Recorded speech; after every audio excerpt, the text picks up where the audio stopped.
Trump द्वारा एक के बाद एक दूसरे देशों पर लादे जा रहे टैरिफ को लेकर के वहां की सुप्रीम कोर्ट ने बहुत बड़ा फैसला सुनाया है और 6-3 से इनके टैरिफ को रद्द कर दिया है। यानी कि अब वो किसी देश से पर टैरिफ नहीं ठोक पाएंगे, नहीं वसूल कर पाएंगे।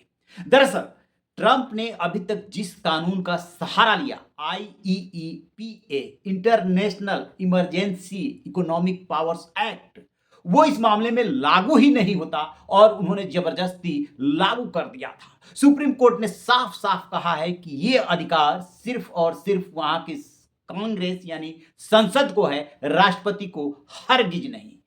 इस मामले को 12 राज्य और प्रभावित व्यापारियों ने सुप्रीम कोर्ट में चुनौती दी थी। इसके पहले वहां के लोअर कोर्ट्स में जब इस मामले पर सुनवाई हुई थी, उन्होंने भी ट्रंप के टैरिफ को खारिज कर दिया था और अब सबकी नजरें सुप्रीम कोर्ट के फैसले पर लगी थी। वहां से ट्रंप को लग गया है बहुत बड़ा झटका। अब सवाल ये उठ रहे हैं कि इसके बाद ट्रंप क्या करेंगे। 175 अरब डॉलर की वसूली अब तक वो दूसरे देशों के सामान पर टैरिफ लगा करके कर चुके हैं। क्या वो पैसे इनको लौटाने पड़ सकते हैं, क्योंकि सुप्रीम कोर्ट का फैसला है।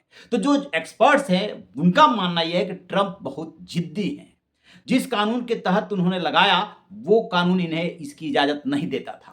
इमरजेंसी में व्यापार को प्रतिबंध करने या दूसरे देशों पर प्रतिबंध लगाने का अधिकार जरूर था, इसके टैरिफ के लिए अधिकार नहीं था। लिहाजा और जो राष्ट्रपति को अधिकार प्राप्त है दूसरे कानून के तहत, उसमें वो रास्ता ढूंढने की कोशिश कर सकते हैं। लेकिन इतना व्यापक अधिकार जो IEEPA के तहत मिला हुआ था, वो अधिकार उन कानूनों में नहीं है। तो अब ये देखना है कि ट्रंप का अगला कदम क्या होता है।